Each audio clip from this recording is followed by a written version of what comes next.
Hi, and welcome to the 2020 Economic Recession and Preparation channel. I'm your host, Tony. Thank you for joining me on this day. Today, we want to get right into it. Tesla stock could be one of the most dangerous stocks on Wall Street, one researcher says, according to CNBC.com. As you know, Tesla, the automotive company, shares have been up over 400% this year. But one investment researcher is sounding the alarm. CEO of New Constructs, David Traynor, says that Tesla could be the most dangerous stock on Wall Street because the fundamentals do not support such a high price and valuation of this stock. He says, quote, whatever best case scenario you want to paint for what Tesla is going to do, whether they're going to produce 30 million cars within 10 years and get in the insurance business and have the same high margins as Toyota, a real automotive company, the most efficient car company with scale of all time, even if you do believe all that's true, the stock price is still implying that profits are going to be even bigger than that, he told CNBC.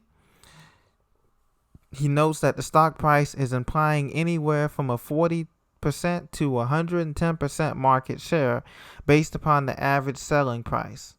At this current average selling price of $57,000, and assuming 10.9 million car sales by 2030, the year 2030, that implies a 42% market share. So Tesla is currently trading at 159 times forward PE earnings. So this is one of the biggest house of cards that's getting ready to fold right now, even as we speak.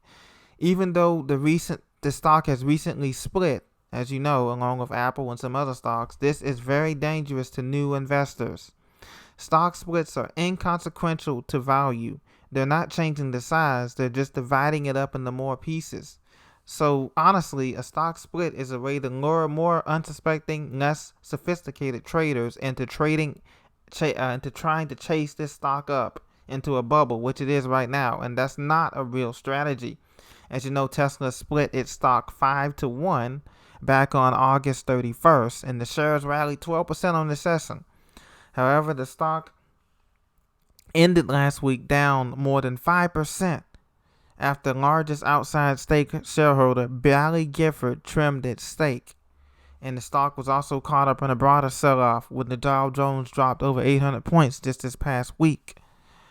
So a more realistic valuation would be far lower than current levels. But it's not just Tesla that's overvalued. Most of the tech stocks that we come to know and love are overvalued. The whole S&P 500 is overvalued, and the whole stock market itself is overvalued. Once again, the stock market is not the real economy, as you and I know. It is propped up by the Federal Reserve Bank.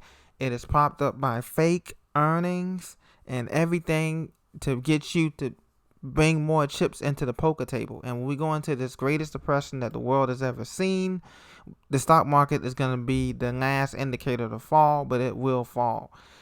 According to MarketWatch.com, as the sickness pandemic rages on, the economy still has a mountain to climb, but it's digging itself out faster than expected. Now, the media has been noting that this economy has apparently, unemployment has dropped down to, they claim, 8.5% as of last week, and we only, quote unquote, lost 800,000 jobs this past Thursday. But the economy is recovering at a slower pace. Every day I go out, I see more and more small businesses closing, more and more commercial real estate opening up. And where does the economy go from here? It has to go anywhere but down. We will never get back to full employment with this economy, because we don't produce anything. We don't manufacture anything. All of the old money, all of the baby boomer money is being dried up and liquidated as they cash out of their stocks and bonds and treasuries and trust funds. All of that's going to be liquidated in the next 2-3 years, and this economy is going to be on life support. This is it. So the greatest depression is coming right now, and beware of October. Beware of October. This is when the Great Depression happened in October, and this is when the drop in this stock market, a bigger drop, is going to happen than the one in March. I'm talking about 1,000-2,000 point drop is going to be happening in October, and two reasons why: because the housing market is going to be crashing, and on top of that, we're going to have all of this debt that we're going to have from a stimulus bill that they're working on now that we just don't have the money for. And so this economy is climbing a mountain that it cannot sustain. And on top of that, we're looking at a second shutdown possibly, because this sickness is growing. As you know, these states people have not been wearing masks in a lot of these states in the South and in the Midwest, upper Midwest. And since the sickness is growing, and since the economy sickness is growing, we're going to be into a second shutdown, and I believe that's going to cause the economy to go into an absolute depression. Now, this second shutdown that we're looking for is going to be more towards after the all-important election date. So that's what's going to be the plan. Regardless of who gets in the office, that second shutdown has been planned for after November. And so get prepared now. As a matter of fact, a lot of stores have sold out of a lot of preparation supplies. A lot of gun stores have sold out of a lot of critical ammo, like 9mm and all of that. A lot of that's already sold out. So food has been getting scarce, and a lot of these stores and grocery stores and big box stores, either they're getting scarce or they're raising the prices on the food that they know people need, essential food like rice and beans and potatoes and milk and honey and all kinds of canning things that they need. So get your supplies now. Do not be fooled by this illusion that the stock market is going to come back or that this economy is going to come back. It's not coming back. The unemployment numbers are suffering a brief drop now, but they're going to go back skyrocket once people realize that their jobs are not coming back in retail and hospitality and health, and some places in healthcare and manufacturing have been hurt as well. And so right now the government is able to fend that off, but it won't be able to fend that off because they don't have the money for a second stimulus bill to pass, which is coming up. And that's going to absolutely just kill the economy.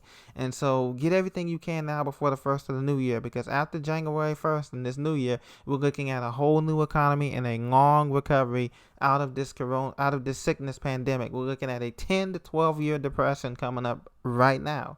And so you need to think, how I'm going to survive next week, how I'm going to survive through what could be permanent layoffs for a bunch of people, not just blue collar workers, but white collar workers too, in these skyscrapers and these office jobs, managers, accountants, lawyers, finance personnel, could be doctors too, could be, all of this is part of the changing economy as we head over to this type of communism, fascism, hybrid new system. But that's not coming until after the collapse. So we have a long way to go before we get to all of this new system that people talk about with cashless society. That's coming, but that's got the collapse and the reset have to happen first, unfortunately. And so we're going to feel the pain, and not just the 99%, but the 1%, upper 1% is going to feel the pain. But they're going to be able to leave the country because they have currencies, multiple money in multiple currencies and a bunch of money. So they'll be fine. But for us, we're going to have to fortify ourselves and get ready for a very bad time. And not just the United States, but in Europe, in Africa, in Asia may be the only place that may be shielded, like I said, because China has more resources, they have more people, and the people are willing to work. They're used to hard times. We're not used to hard times. We're used to going shopping and discovering things that we need and want. But in those other countries like China and Russia and India, they've already had the hard times. They've already been through the bad days, okay? They're on the up and up. Their people are used to living on a lower standard of living. Most Americans are not used to living at a lower standard of living. That's just a fact of the matter. So whether you live in Nebraska or Idaho or California or New York or New Jersey or Florida, you're not used to a lower standard of living. Because America, the truth is, have been living off other countries for years, and we live better than probably, 95, 98% of the world. But not anymore. Times are changing. And so that means that it's going to be a extremely hard time for Americans as they realize the power of their dollar is going to be absolutely zero. And that's coming very soon. And they're going to be to a lower standard of living as these malls turn into homeless shelters, and Walmart buys up old abandoned malls. And Amazon buys up old abandoned malls that use for their distribution factories for people who do have money to shop there and all that stuff. So this we have to look forward to. Continue to prepare for, ladies and gentlemen. Be sure you subscribe to this channel. We'll continue to bring you the latest, and thank you for all your support, and I'll talk to you very soon. Have a blessed day.